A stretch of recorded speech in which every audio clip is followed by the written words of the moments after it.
Olá, meus amigos, estamos de volta com mais um vídeo, com mais uma palestra, e essa está baseada em Romanos capítulo 8. Nós, em vídeos recentes, citamos Mateus capítulo 15, versículo 7, falando que a autoridade de homens, as suas tradições e doutrinas não são superiores à palavra de Deus, às escrituras sagradas. Tudo aquilo que vai além do que está escrito é passível de dúvida. 1 Coríntios 4, versículo 6, 1 Coríntios 4, versículo 6, que diz que não devemos ir além daquilo que está escrito.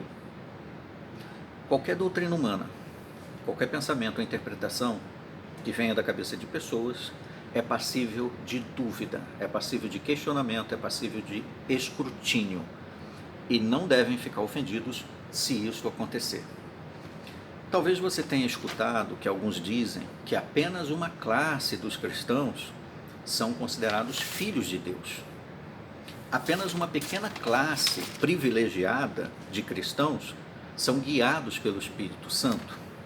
Talvez você tenha escutado isso, tenha aprendido isso, não sei qual é a sua religião, mas até onde eu sei pela minha experiência, várias religiões ensinam que existem uma classe de cristãos superior a outra classe de cristão. Não sei de onde tiraram essa ideia, mas tenho certeza absoluta que não foi das Escrituras Sagradas. Para tirar qualquer dúvida, vamos então analisar na Bíblia quem é que é guiado pelo Espírito Santo, quem é que são aqueles que são chamados de filhos de Deus e quem não é. Vamos ver? Vamos deixar que a Bíblia fale, né? Nós temos aqui então Romanos capítulo 8 e vamos considerar logo de cara os versículos iniciais. A carta aos Romanos foi escrita por inspiração pelo apóstolo Paulo. Ele escreveu aos Romanos, aos cristãos que viviam lá em Roma, muitos dos quais não eram judeus, muitos eram chamados gentios, que eram de outras nações, até mesmo eram romanos, mas se converteram ao cristianismo, e então estavam andando nos passos de Jesus. Paulo escreveu assim, portanto não há nenhuma condenação para os que estão em união com Cristo Jesus. Então pense em você que é cristão. Você está em união com Cristo Jesus? Ou não? Para a consideração de Romanos aqui, só há duas opções. Ou você está em união com Cristo Jesus, ou você não está. Não tem um meio termo. E aí ele continua dizendo, agora no versículo 3, diz assim, Deus fez por enviar o seu próprio Filho na semelhança da carne pecaminosa para eliminar o pecado. Jesus foi enviado por você para eliminar o seu pecado? E ainda diz, e assim condenou o pecado na carne. Jesus condenou o seu pecado na carne? Para que as justas exigências da lei se cumprissem em nós. Se cumpre em você também? Que não andamos de acordo com a carne. Ou você anda de acordo com a carne? Veja o que ele diz, o que Jesus fez, o sacrifício dele para limpar o pecado, foi para nós que não andamos segundo a carne. Isso se aplica a você? Você anda segundo a carne? Mas de acordo com o Espírito. Então, ou você anda de acordo com a carne, ou você anda de acordo com o Espírito. Não tem um meio termo aqui. Então, ou essas palavras de Paulo se aplicam a todos os cristãos, ou não se aplica a nenhum deles. Não existe uma classe de cristãos superior, privilegiada, uma classe clerical e uma classe de leigos. Existe um só rebanho e um só pastor, que é Jesus Cristo. Ou você é parte do rebanho de Jesus, ou você é do mundo de Satanás, apartado de Deus.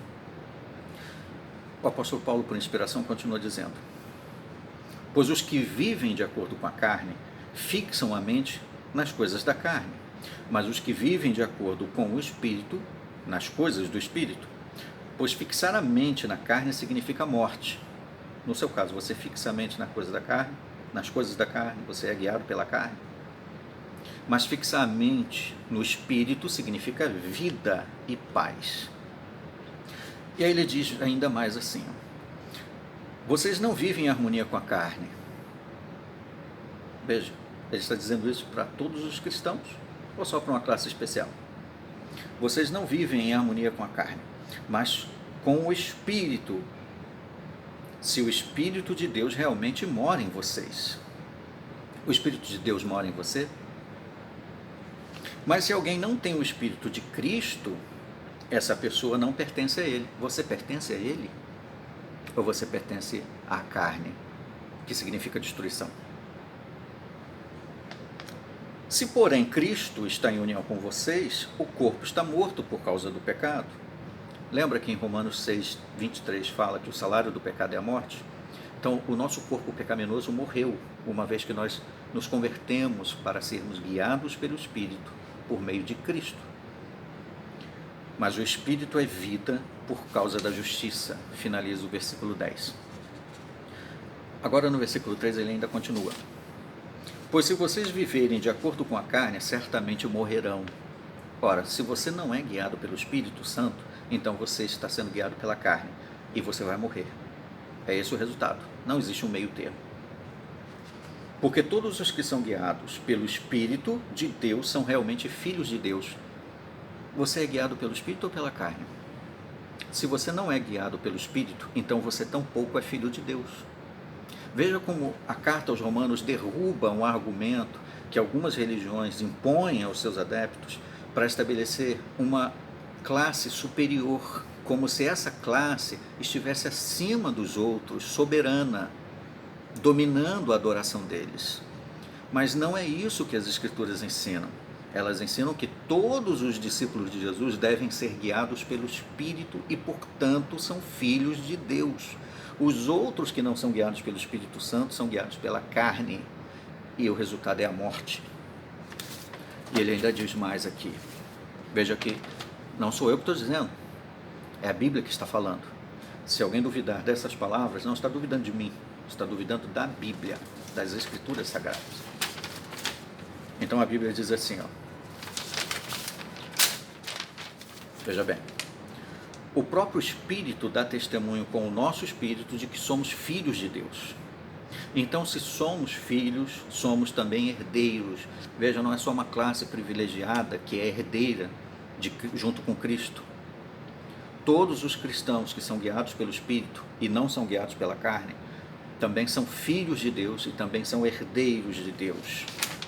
E são co-herdeiros de Cristo, desde que soframos com Ele, para que também sejamos glorificados com Ele. A carta aos Romanos, então, derruba o argumento, ou a ideia, a tese, a tradição que algumas religiões impõem para estabelecer uma hierarquia de poder dentro da congregação cristã. Quando a Bíblia fala de pastores na congregação, que foram designados para pastorear o rebanho, ela não está dizendo que esses devem governar a vida dos cristãos, estabelecer doutrinas para eles, mas que eles devem servir de apoio, ajudá-los, não dominando. 1 de Pedro capítulo 5, versículo 2 fala que os pastores, os anciãos, os presbíteros, eles devem pastorear o rebanho de um modo agradável, cuidando deles, orientando como um pastor ajuda as ovelhas. É assim, mas não ditando regras para eles viverem, porque as regras necessárias para a vida estão na Bíblia. O papel dos pastores é lembrar as ovelhas quais são as orientações da Bíblia e consolá-los, orientá-los, dar conselhos. Esse é o conselho da Bíblia. Não é criar doutrinas e dizer, é assim que você tem que crer. A minha interpretação é essa e você tem que acreditar. Não é esse o papel do pastor. Esse é o papel dos dogmáticos. Esse é o papel dos fundamentalistas, autocratas, que querem dominar o rebanho. Querem ser os reis, os governantes do rebanho. Mas nós só temos um governante, um líder, uma autoridade sobre nós, um cabeça, que é Cristo. E acima de nós temos Cristo. E acima de Cristo, Deus. Esse é o conceito da Bíblia. A Bíblia ainda aconselha. Nós lemos recentemente no outro vídeo, Mateus 15, versículos 7 a 9, que nós não devemos dar mais atenção a tradições humanas, tradições de homens. E no Salmo 146, a Bíblia diz assim: não confiem nos príncipes, nem nos filhos dos homens. Ora, nós não devemos depositar nossa confiança, depositar toda a nossa esperança de vida eterna em doutrinas de homens, em conceitos humanos que são perenes, que falham, que passam com o vento, que hoje são considerados a pura verdade, mas depois de um tempo não são mais. E o texto diz no Salmo 146, não confiem nos príncipes, nem nos filhos dos homens, que não podem trazer salvação. O espírito deles, assim como o nosso também, sai e eles morrem, voltam ao solo e os pensamentos acabam. Todos nós somos humanos falhos, erramos. Nossa interpretação está passível de erro, qualquer um. Então nós não devemos nos submeter a doutrinas de homens como se esta doutrina fosse superior ou equivalente às Escrituras Sagradas. Esta aqui sim é a que vale para a nossa salvação. 1 Coríntios 4, versículo 6, nós queremos lembrar isso. Esse texto que diz: irmãos, Paulo falando à congregação lá em Corinto: irmãos, eu apliquei essas coisas a mim e a Apolo para o bem de vocês, a fim de que por meio do nosso exemplo aprendam a regra. Não vão além das coisas que estão escritas, a fim de que não fiquem cheios de orgulho, tomando partido um contra o outro.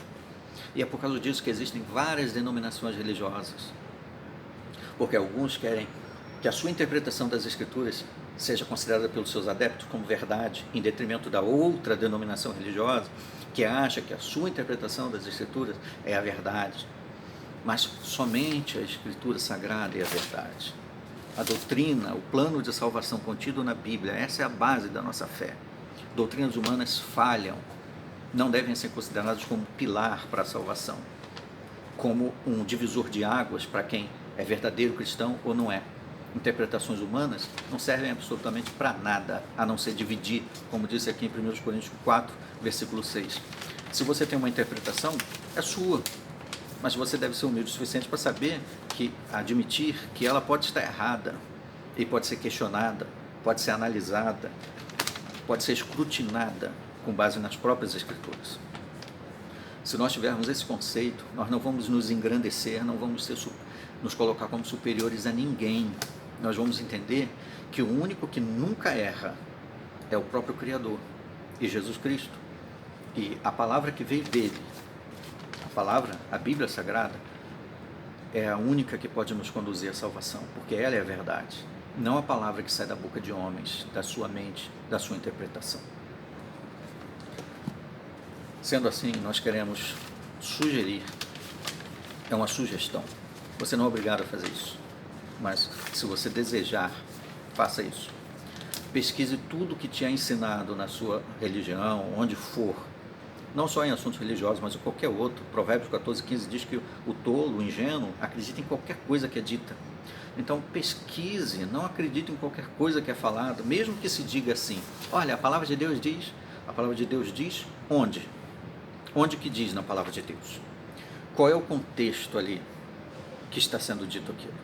Para que eu possa entender a linha de raciocínio e não apenas crer em interpretações humanas. Se nós agirmos assim, com certeza não vamos ser vítimas do engano, como infelizmente muitos são, e mais dezenas de milhares de religiões, denominações e seitas arrastam ovelhas perdidas sem pastor, porque eles não encaram a Jesus como seu líder, como seu guia, mas infelizmente a homens, como se esses fossem os porteiros, que permitem ou não alguém de entrar na salvação. Queremos mais uma vez agradecer a sua atenção e pedir que você compartilhe essas informações da Bíblia. Se você duvidar de alguma coisa que foi dito, se você discorda, coloque nos comentários. Aqui no canal, pelo menos comigo, você tem a liberdade de discordar. Eu não vou te maltratar por causa disso. Eu não vou te discriminar se você discordar do que foi dito aqui. Mesmo porque eu estou tentando usar as Escrituras como base. Mas se você achar que alguma coisa foi colocada fora da base ou do contexto bíblico, fique à vontade. Eu vou rever o que foi dito, vou analisar para ver se realmente houve algum equívoco, porque eu posso estar equivocado também. Então, tenha essa liberdade. E eu gostaria muito que todas as denominações tivessem a capacidade de fazer isso, de dizer: olha, se você discorda de mim, fala comigo, que eu vou ouvir. Mas infelizmente alguns escorraçam aqueles que os questionam, discriminam, proíbem as pessoas de falar com eles. São fundamentalistas. Só existe um conceito, um termo, né? Os termos que se aplicam muito bem a pessoas assim: fundamentalistas, autocratas, arrogantes, hipócritas, soberbos, orgulhosos. Infelizmente, muitos líderes religiosos são assim. E muitos de nós já fomos vítimas dessa autoridade imposta por eles mesmos. Mas uma vez que a gente reconhece que só Jesus é o nosso cabeça, o nosso guia, tudo fica mais tranquilo, mais leve, fica mais fácil de nós acreditarmos na Bíblia, estudar. O estudo da Bíblia se torna mais agradável para nós, mais fácil de entender, porque o estudo é simples, não é complicado, não é cheio desses meandros de doutrinas malucas que são inventadas e modificadas conforme o bel prazer dos líderes das religiões. Agradeço a sua atenção, compartilhe essas informações. Se você não se inscreveu, se inscreva no canal, né, para que cresça o canal, essas informações cheguem a mais pessoas, e compartilhe com todos, em todas as redes sociais que você puder. Até a nossa próxima consideração.